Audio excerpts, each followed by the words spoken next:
In 2023, the Mustang Mach E was the #1 selling electric vehicle in the United States, not wearing a Tesla badge. So it makes perfect sense that in 2024, they wouldn't scrap everything and build a whole new car, and instead go ahead and make some tweaks to a formula that so far seems to have been working pretty well. What we have here today is the 2024 Mustang Mach E GT, which has always been one of the more powerful offerings in any Mustang lineup. And for this model year, they've done the most important thing you can do to a Mustang, to an electric car, and to one wearing a GT badge, which is make it more fun.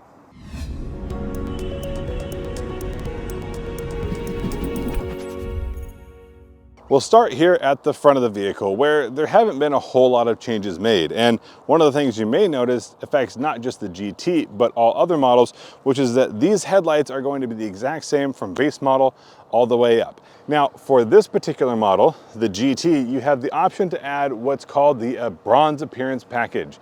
And we have that selected on this model right here. It may be a little bit difficult to see, but here across the front, where we have the 3D etched looking grille, which is obviously not a grille, it has bronze accents instead of just black. And I think, especially along with this green, makes this pop in a way that a lot of electric vehicles really don't. This doesn't scream, I'm electric, and this doesn't scream, I'm not a grille. In fact, it's just a small way to upgrade this or update this and make it just pop a little bit more. When it comes to the grille, you'll see down here that these shutters are open because this vehicle is currently actively cooling. Below those shutters, you'll find one of the other giveaways that this is in fact a GT, besides on this one having that bronze appearance package, which is going to be a gloss black splitter running across the entire front. And you'll get a gloss black in the rear as well, just to be a little bit more differentiated from the rest of the lineup. Now, one of the biggest giveaways that this is a Mach E GT and not just a regular run-of-the-mill Mach E is going to be in the wheel and tire package. This is a 245/45 R20 Pirelli P0 wrapped around, in this case, a sinister bronze 20-inch wheel. Now, this wheel comes in silver standard, but if you get the bronze appearance package, it's going to be what they call that sinister bronze. Now, packed under here, you're also going to see Brembo branded brake calipers, and these are definitely going to be bigger than you find on the standard Mach E. I don't mean this thing as a bad thing, but figuring out what this actually is a little bit confusing, because this would generally be something like a crossover, but some might call it a wagon, and I might be one of them. I would at least call it wagon-esque, because we have a pretty flat roof line and a pretty stretched wheelbase, and it's pretty wide, so it seems like it sits even maybe lower than it does, although admittedly, this is about the same amount of ground clearance as you get with a standard Mustang. I mean, the car Mustang. Moving along the rest of the body, you'll see down below we have a gloss black accent piece that is going to match the mirror caps, and again, some of the other gloss black you'll find throughout here on the window trims. And that's all going to, I think, especially with this color, it's not just adding a sportiness, but it sort of changes the visual dimensions of it, because it makes everything look a little bit tighter, because this isn't small, but it seems, at least today, to be a relatively tight packaging. Around back, you'll find the taillights arranged in a way that is very reminiscent of the Mustang, whence it draws its name. But what's very un-Mustang is the lack of distinct tailpipes, because, well, obviously, no exhaust. Here in the hatch, another non-Mustang-like feature, we have quite a bit of storage, and the load height of this storage is also going to be very reasonable and accessible. For me, it's just below about hip height. And another nice touch is that this is not an overly tall vehicle, but with the tailgate up, I'm 6 feet tall, and I still have, well, just enough room to go ahead and get in and out of here easily without worrying about bumping my head. There's also a very nicely integrated privacy cover here that doesn't directly obstruct the space that you get to load in and out of, although it is just a little bit of fabric. The fact that it stays out of the way is something that I definitely appreciate. Up under the hood, we find storage, and because this is meant to be a practical everyday vehicle, a little extra storage never hurts. In this case, I'm able to fit a full carry-on size bag under here, and if you had soft luggage, you could probably go ahead and maneuver something like 2 full-size carry-on bags under there. Now, this is a dual motor all-wheel drive vehicle. Not all Mustang Mach-Es are going to be all-wheel drive, but we have a motor in the rear and a motor here under the front. And since this is our GT model, we are looking at 480 horsepower with 600 pound-feet of torque. And that is quite a lot of torque to go ahead and push front and rear, and it gets this thing 0 to 60 in 3.8 seconds. And that is quick. But you might be saying to yourself that last year's Mustang had a performance pack, and that performance pack could go faster, 3.5 seconds 0 to 60, if I recall correctly. What they've done is made a lot of the features that were in that performance package standard, and they've gone ahead and made a separate performance package that this year gives you even more power. Part of that's because the rear motor is now a Ford-made motor, and that motor is working its way into the entire electric lineup that Ford offers, which obviously right now is a little bit limited, but we are seeing that here in the rear. And the reason that matters is because they are able to push a little bit more power out of that motor, meaning when you get the performance upgrade, you're looking at a 0 to 60 time of 3.3 seconds and a maximum torque of 700 pound-feet. One of the things that is made standard in the GT model that used to be part of that performance package is going to be the seats. So these are going to be the performance seats that you previously got in the extra package, and that comes with 8-way power adjustable seats as well as 2-way lumbar support. Now these are going to be more sport oriented seats, so they're going to be a little bit tighter, but for my fairly wide frame, I do fit pretty well. You will also find that we do still have a manual tilt telescopic steering wheel, and we do have driver position memory, but that isn't going to include the wheel because that's not powered. In terms of rear seat comfort, I have to say overall this is pretty good. With this seat set to where I would be sitting, I have about 3 or 4 inches of legroom, and although you probably can't see the top half of my head, I actually have quite a bit of headroom in here, probably let's say 2 or 3 inches, and a lot of that's going to be because of the panoramic roof. If I slide on over, things are understandably going to get a little bit tighter because per usual, this is set to its farthest back seating position, and I can fit back here, and if I was maybe a little bit smaller, I could even fit my knees in this little cutout. But even if I'm spread out a little bit, I have just about a 3/4 to an inch of legroom, and as you can maybe see a little bit better, I do have that headroom still. Here in the center, we do have a fold down armrest, although it is not a cutout, so no ski pass through here. 2 cup holders, and for the rear, I have USB-A, USB-C charging, and ventilation.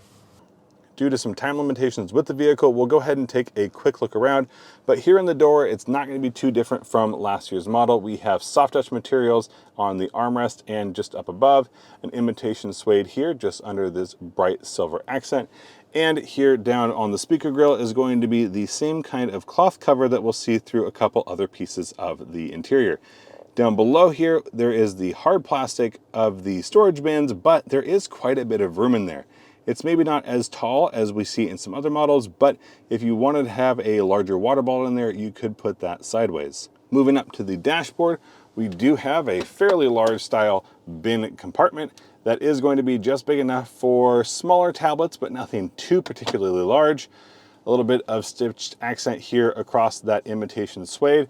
And here is somewhat of a geometric pattern that we're going to see across the front. I do like that this isn't directly carbon fiber. It's just something a little bit different that adds some texture. And speaking of texture, just above that, we're going to have the same sort of fabric cover that we saw over that speaker. Here in the center, you're not going to see too much changed at all. This is the same kind of screen we saw in last year's model. So if you are curious, feel free to check out our more recent videos on just this entertainment system, not just in the Mustang Mach E, but like something like the Ford Lightning. It is worth noting here, if you switch to reverse, this one does have a 360-degree camera. You can turn off your parking sensors, or you can change to a parking sensor screen, so you can see just about how far things think they are away. And obviously the rear changes here too to get you a wider angle and a more specific look at what's going on behind you. Put that back in park and it will go back to normal. One of the other changes that I find just a little bit interesting is going to be built into this display, but it's going to carry over to the driver display. If you open up the car menu, you can change your performance from whisper, engage, or unbridle. If we start here in engage, you'll see everything's a little bit more blue, and that is going to carry over to that driver display. Unbridle gives us just a bit of a bronzy golden look, and that also is going to be carried over to that driver display, but it'll have some extra striations and accent lines, which I think is a nice look. I wish we could change that a little bit more without having to switch to the drive modes, but if we click Unbridle Extended, you'll hear I'm getting a notification because a number of things are being changed here. And with a quick look inside, it says that our Unbridle Extended is for track use only. So this is going to change quite a few things, one of them being your traction control. Another big one is going to be adjusting the thermals for the battery so that this can push hard on a pretty consistent basis. It's also going to lose some of that regenerative capacity because it's going to be trying to cool the battery, and taking all that energy in just heats everything up just that much more. So there is an unbridled extended mode, which really is your track mode, but because we certainly do not have a track available, we'll go ahead and leave that off. Now, I mentioned that driver display, and it's going to be found the same place it was last year, here in the steering wheel cutout. Now, this is pretty small, and honestly, I love the way this is laid out because I don't want a whole lot going on in the vehicle if I don't have to, and because your big screen is where most of your information will come from, it's nice to have a smaller option, which tells you just what you need to know. I do wish some more information was available. For example, when charging, I wasn't able to see how fast it was charging. I was told that's available through the My Ford Pass app, but I'd love to see it on the screen because we have screen real estate. Here in the steering wheel, it's very similar to what we had last year. On the left side here, you have your driver assist features. This does come with Blue Cruise, as you can tell by the blinking lights here. The Blue Cruise will come free for 90 days, and then it is a subscription purchase after that. I believe it's $2,100 for the first 3 years. But those controls are over here. On the right side is going to be more your infotainment, volume up, down, hang up, answer the phone, switch forward, back on your tracks. And down here in the center console, we do have on the left side here a Qi wireless charging pad. On the right side, just some additional storage, although you do have USB-A and USB-C buried just a little bit further back. Moving back from here, we have 2 cup holders that should be large enough to hold just about anything you need them to. And then we have our drive dial, which is nice and low profile, definitely a nice touch, reverse, neutral, drive, and a low mode. If you press down, all the way left puts it back in park, and your parking brake is electronic here. In the center armrest, we do have an embossed GT logo, and down below we have covered storage or open storage, depending on how you want to use that, and there is quite a bit of space in there, as well as your 12-volt power access. Now that we've given this GT model a once-over, let's go ahead and get it on the road and see how it drives. Now, when you get the Mach E GT out on the road, one of the first things you'll notice is that there is a ton of performance. And that's the standard GT at 480 horsepower and about 600 pound-feet of torque.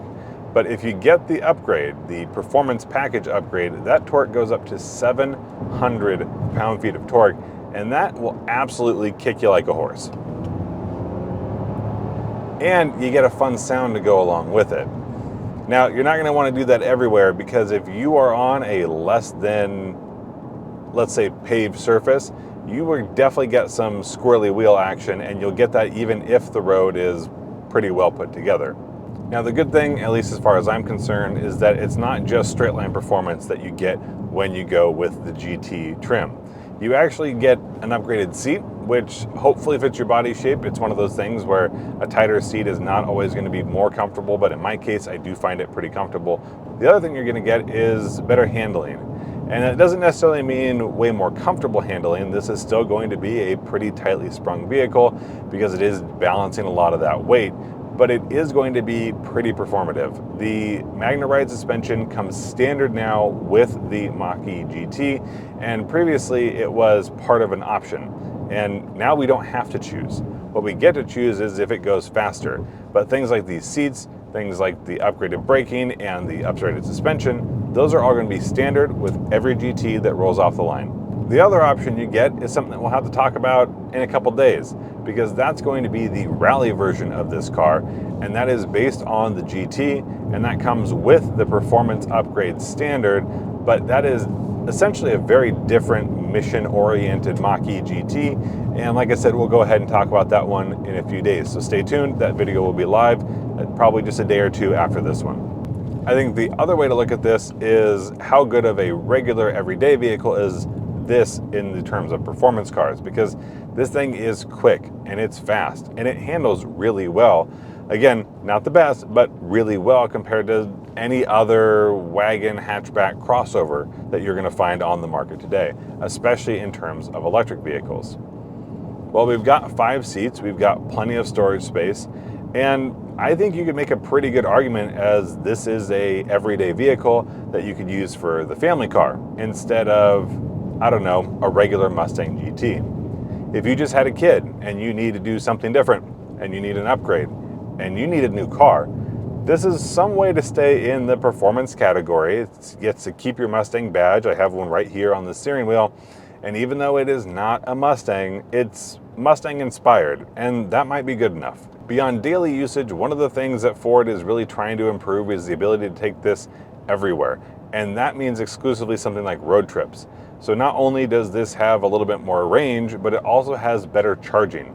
A lot of that has to do mostly with the thermal management that we get in the vehicle and the battery pack, so that when you're charging, it will charge faster. And according to Ford, that's going to look about 9 minutes faster from 10 to 80% than the outgoing model. Now, depending on which battery you get, that is going to vary a little bit, but overall, that's a pretty significant change, because now we're looking at about 36 or so minutes, 10 to 80%. We also get the very latest edition of Blue Cruise, which I'll cover a little bit more in a separate video, but essentially we have the same system that's been out, the 1.2, with improvements. In the conditions I was able to test it, I was pretty impressed, but the question is going to be whether or not you think it's worth paying for, or at least paying for right away, because it is going to be a subscription-based service. One more thing to note is that this is not currently eligible for that $7,500 federal tax credit, and that is going to make it less competitive against, well, its number one competitor, which is something like a Tesla Model Y, but that's a very different car. And if you're shopping outside of Model Y, then this is going to be pretty much in the same boat as a lot of those other competition.